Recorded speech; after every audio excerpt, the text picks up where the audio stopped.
You're not timing obeisances, are you?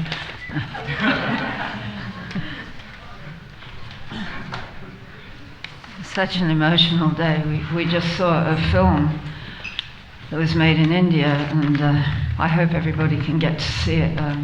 Krishna Kirtan knows the details. So I'm feeling kind of pulled between the past, which isn't really the past because it's etched in your heart forever. And there's quite a few people here who were in India. You lost your heart in Vrindavan, I lost my heart in Mumbai. Bombay we call it now. So it's just a very emotional day. And Gunana was saying, nothing like the Vapu. So, yeah. So I don't know, I'll read what I wrote, but it was a while ago, and right now I feel like in a turbulent kind of tsunami of emotions. Okay. Dear most Srila Prabhupada, please accept my humble obeisances at your beautiful lotus feet. Thank you for engaging me, despite my lack of qualification. Your mercy is a wonder to me. As time goes on, it becomes more and more evident how this mercy is the exclusively precious gift upon which we are fully dependent. These last few years, I've been reading your books via Zoom with both new and longer-standing devotees. We're also reading Mukunda Maharaj's book, Miracles on 2nd Avenue. Everyone is in awe and a great happiness and gratitude for your incredible compassion is experienced by all. I've noticed this when we're reading Nectar Instruction, because somebody mentioned about Mukunda Maharaj, I think, I can't remember who said it now, about bringing the books into reality of our lives. And I find that reading together with other devotees is really bringing that about. Reading Nectar Instruction with some devotees who are here now, Smita, a few other devotees, even though they're really new in the movement, they just experienced how to bring it into their daily life just by reading your books, Srila Prabhupada.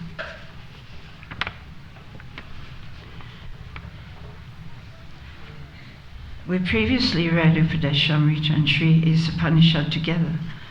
My dear god sister Sitala's book on Srila Narottam Das was greatly appreciated, and I hope that this pleases you, Srila Prabhupada.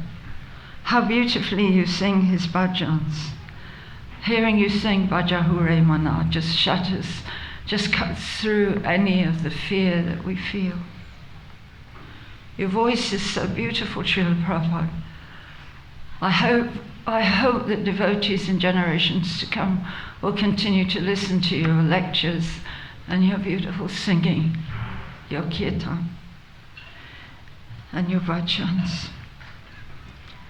In one group, we're reading your biography, and it is wonderful to witness the enlivenment of devotees who discover the incredible surrender you made to bring us to Krishna consciousness. We catch a glimpse of your unalloyed and empowered, loving service to Krishna.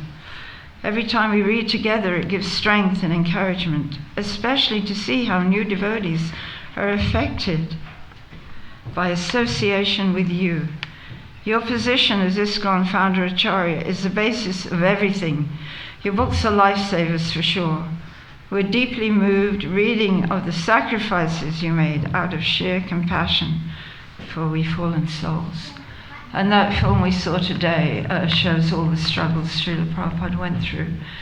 The struggle after struggle after struggle. And how Prabhupada kept going is just like, it's just inconceivable, and it just proves that he is that person that Krishna in the spiritual world sent here and empowered.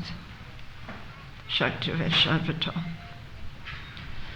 The kindness with which you cooked for everyone, the feast you made for Mukunda and Janaki's wedding, was a shining example of your complete love and care. My primary regret is that I have not adequately reciprocated your loving compassion, but all I can do is to keep trying. I once had a dream in which you told me, thank you for trying. Oh, Srila Prabhupada, I do treasure your reassurance. My dear spiritual master, your humility for thanking us is phenomenal. You would say thank you very much to the devotees after giving a Srimad Bhagavatam class that transformed us bit by bit over the years. We can still listen to the same class over and over again. Thank you for your loving glances that permeated our hearts and split the atoms of anartas. Please allow me to continue belonging to you forever, and I shall keep trying and somehow having faith to go forward more sincerely. It is very hard for wayward souls to give up sense gratification. Of course, it is impossible unless one receives the grace and mercy of a pure devotee. This is the only shelter for our journey through anarta nivritti. Some of your disciples have traveled very well. I'm so very fortunate to have been given a chance, and yet so very unfortunate not to have made the most of it. I want to pray to you to never let me go, as I cling on to your presence in my heart. Yet your remarkable loving hold on us is stronger than our ability to cling. When a pure devotee enters one's life, Krishna's presence becomes evident even to a neophyte. It is indeed a wonder that in spite of our perilous position in this material world, you have awakened our core desire to aspire to loving devotional service. You came to this world to wake up anyone who had any desire to escape from the nightmare of conditioned life. Now that you have revived our consciousness, we run behind you, attempting to become more Krishna conscious. You've named everything perfectly. I love the song you offered to your spiritual master, Srila Bhaktisiddhanta Saraswati Maharaj. Adore ye all the happy day. Everything you have written gives hope and enlightenment. Shining the light of knowledge is your gift to this world. Your personal example of totally personal interaction with whoever had any attraction to the message of Krishna is dazzling within this place of darkness and ignorance, forceful and bold. From that song, you are the great follower of your spiritual predecessors. I know that I'm spiritually impoverished, but you touched me and brought me to real life.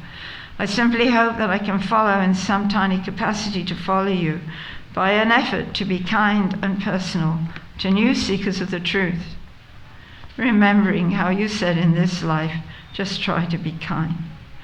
Remembering your miracles on 2nd Avenue. When we heard your spiritually surcharged voice and saw your golden-hued body, your extraordinary smiling mouth that manifested so many transcendental expressions, your gracious movements, and a million other attributes, we were somehow blessed to love you. That you were sent by Krishna as his intimate servitor was palpable. It still is. You are our eternal shelter. I beg to follow in your footsteps. Your servant, Sarva Mangala, dasi.